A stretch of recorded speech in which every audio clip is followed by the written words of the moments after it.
Widziałem w wielu wypadkach, jak Orlowski biła innych heftlingów, przy czym biła ich bądź to kijem, bądź ręką, względnie kopała nogami. Jeden z moich kolegów imieniem Eugeniusz, chłopak w moim wieku zdrów, został pewnego razu przez nią mocno pobity. Następnego dnia zmarł on w rewirze. Powodem tego pobicia był fakt, że Eugeniusz palił papierosa i Orlowski go na tym przychwyciła.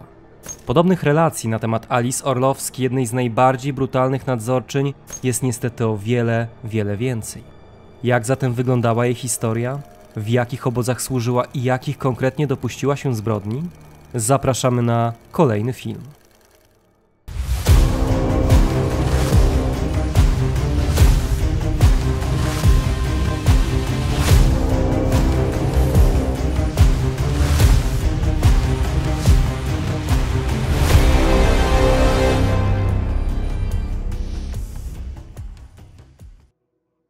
Partnerem dzisiejszego odcinka jest wydawnictwo Insignis, którego nakładem ukazała się książka pod tytułem Będziesz moim słońcem autorstwa Renaty Baume.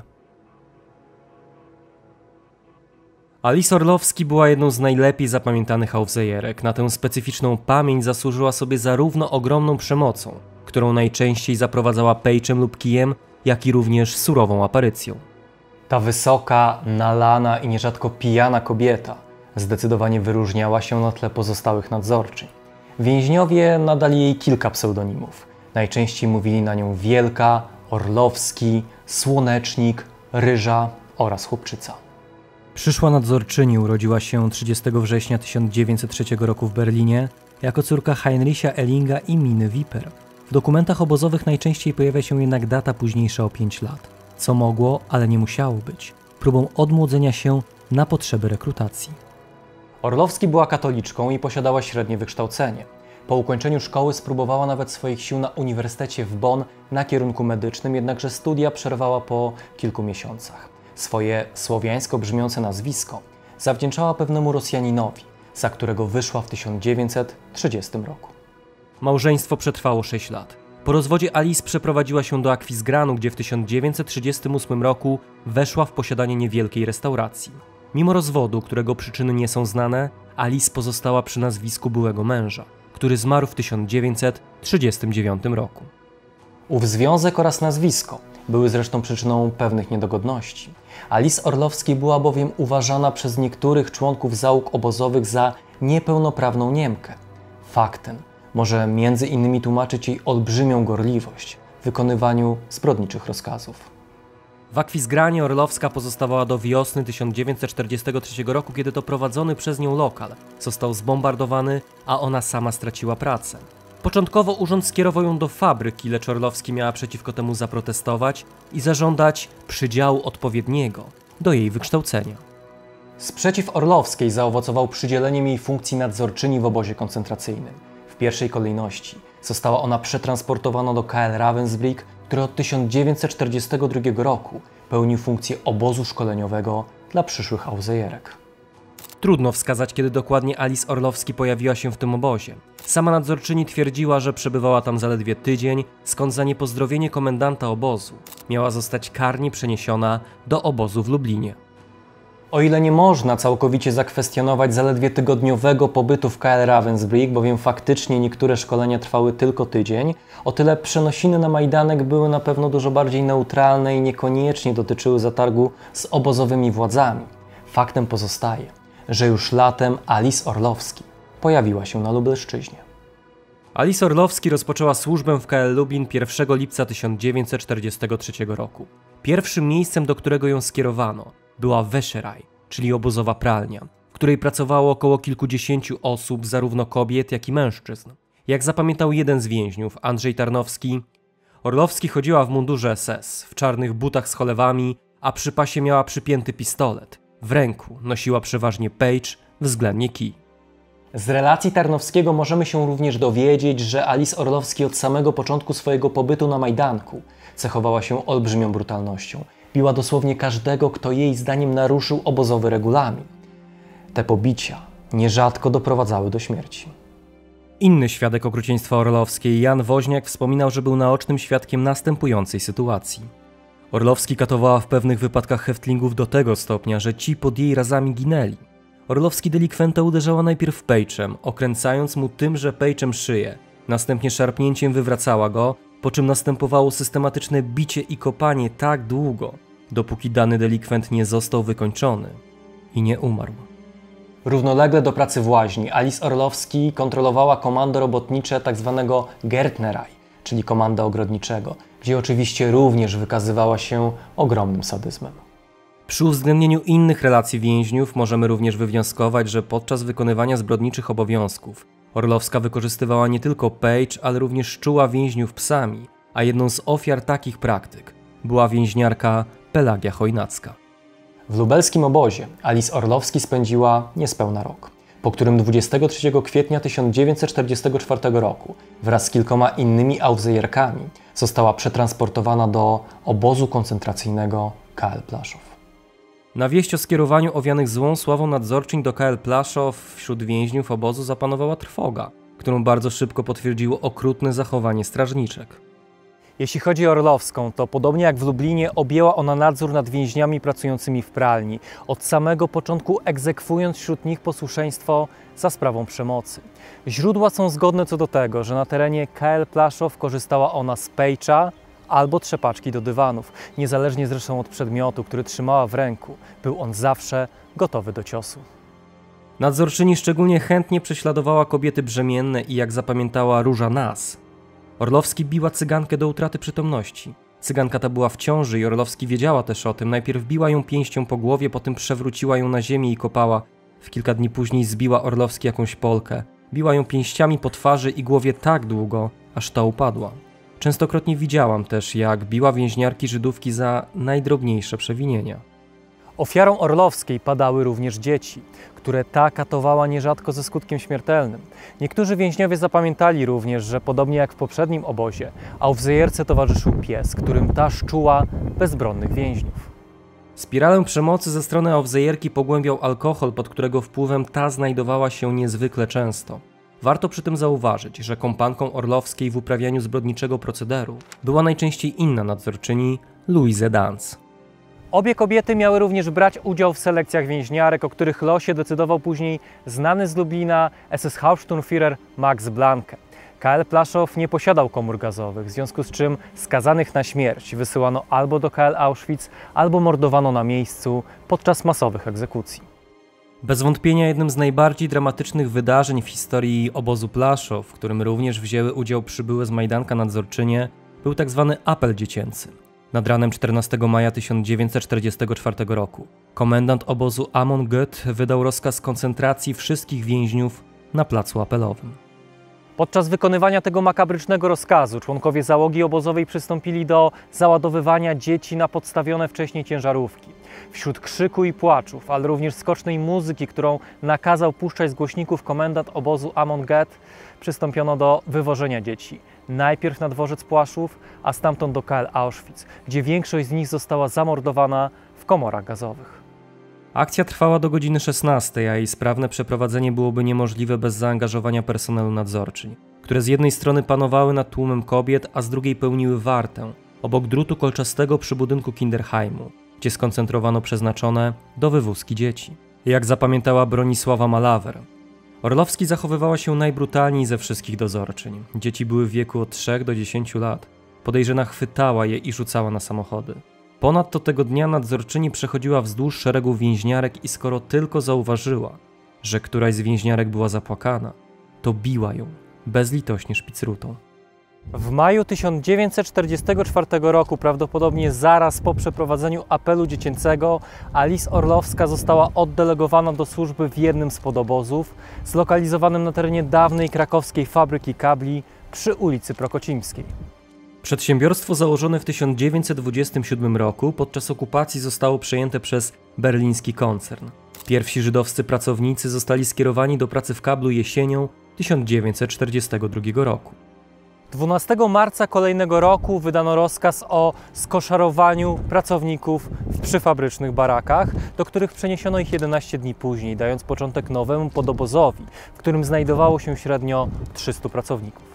Warunki panujące w kablu określano jako dobre, szczególnie pod względem zdrowotnym, co było zasługą doktora Aleksandra Biebersteina oraz dr Ilzy Freundowej. która od samego początku była szczególnie mocno prześladowana przez Alice Orlowski. Swoje spotkanie z Aufseherką Żydówka zapamiętała w następujący sposób.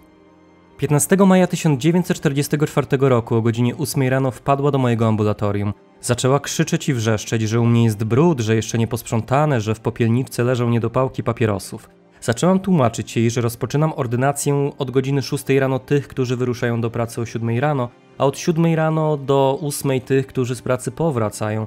Wobec tego mogę sprzątać dopiero po skończeniu ordynacji, o 8. Ale na nic zdały się moje tłumaczenia. Rzuciła się na mnie ze wściekłością, biła po twarzy i oczach tak, że jedno oko momentalnie mi zapuchło. Wychodząc zapowiedziała, że wróci za pół godziny, a do tego czasu musi być gruntownie posprzątana. W międzyczasie Freundowa usłyszała, jak Orlowski bije więźniarki w sąsiednim baraku i postanowiła zainterweniować u dyrektora fabryki. Niemiec jednak nic nie zrobił, tłumacząc się, że nie leży to w jego możliwościach. Na nieszczęście dla Żydówki Orlowski dowiedziała się o poczynionych przez nią krokach, wróciła do baraku szpitalnego i zaczęła grozić lekarce, że wyśle ją do pracy w kamieniołomach znajdujących się na terenie właściwego obozu. Groźba była poważna i załamała dr Freundową, która postanowiła popełnić samobójstwo poprzez zażycie dużej dawki luminalu. Orlowska się o tym dowiedziała, zamknęła drzwi na klucz i nie pozwoliła nikomu wejść do baraku i ewentualnie ratować żydowską doktor. Po jej odejściu na szczęście kilku lekarzy wdarło się do baraku i odratowało Freundową. Zanim do tego doszło, Orlowski miała znęcać się nad nieprzytomną lekarką. Pobiła ją, wylała na nią wiadro brudnej wody i posypała popiołem. 17 maja dr Freund została przeniesiona do szpitala na terenie obozu, w którym regularnie odwiedzała ją Orlowski, grożąc, że ją wykończy. Ostatecznie Żydówka została wysiedlona do Wieliczki, gdzie nie dosięgnął jej gniew Aufseherki. W Krakowie Orlowski pozostawała do września 1944 roku, kiedy to wraz ze stopniową ewakuacją KL Plaszow została przeniesiona do KL Auschwitz, gdzie pozostawała przez kolejne 4 miesiące. Podczas swojej służby na terenie KL Auschwitz Alice Orlowski została oddelegowana najpierw do pracy w Rajsku, gdzie niezmiennie stosowała przemoc względem osadzonych, a następnie w gospodarstwie rolnym Budy. Początki funkcjonowania tego miejsca sięgają 1941 roku, kiedy to prace na jego terenie rozpoczęły komanda złożone z mężczyzn. Wiosną 1943 roku na terenie Budów zorganizowano podobóz dla kobiet, w którym znajdowały się Polki, Czeszki, Jugosłowianki oraz Niemki, nad którymi nadzór sprawowały oczywiście nadzorczynie, w tym od pewnego momentu Alice Orlowski, która na terenie Budów pozostawała do momentu likwidacji obozu, co nastąpiło w styczniu 1945 roku. W następstwie tej decyzji Orlowski została wysłana dalej na zachód, nadzorując równolegle Marsz Śmierci w kierunku Wodzisławia Śląskiego. Jej dalszą podróż wyznaczył krótki przystanek w Bergen-Belsen, a następnie w KL Ravensbrück, gdzie 28 kwietnia 1945 roku została zwolniona ze służby. Pozbawiona perspektyw postanowiła udać się do Hildesheim, gdzie na jednym z przystanków autobusowych upomniała się o nią sprawiedliwość.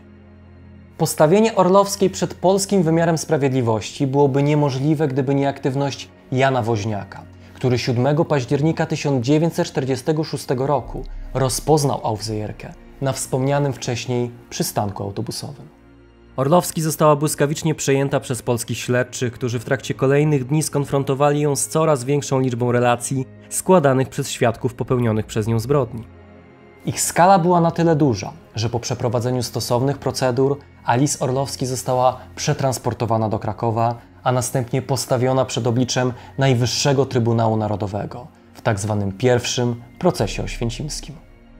Ów proces, będący jednym z największych procesów powojennej Polski, w trakcie którego postawiono przed sądem aż 40 członków załogi KL Auschwitz, rozpoczął się 24 listopada 1947 roku. Na ławie oskarżonych zasiedli przede wszystkim mężczyźni, pośród których znaleźli się jeden z komendantów KL Auschwitz Arthur Liebehenschel, szef obozowego gestapo Max Grabner czy krematorzysta Erich Müswelt. Pośród zbrodniarzy nie zabrakło również 5 kobiet, którymi były główna nadzorczyni obozu kobiecego Maria Mandl oraz Aufseherki Therese Brandl, Luise Danz, Hildegarda Leichert oraz Alice Orlowska. Na karę śmierci skazano ostatecznie aż 21 osób, pośród których znalazły się 2 kobiety, Maria Mandl i Therese Brandl. Jeśli chodzi o pozostałe Aufseherki, to Louise Dance została skazana na dożywocie, a Hildegarda Leichert i Alice Orlowska na 15 lat pozbawienia wolności. Kobiety nie odsiedziały jednak pełnego wymiaru kary.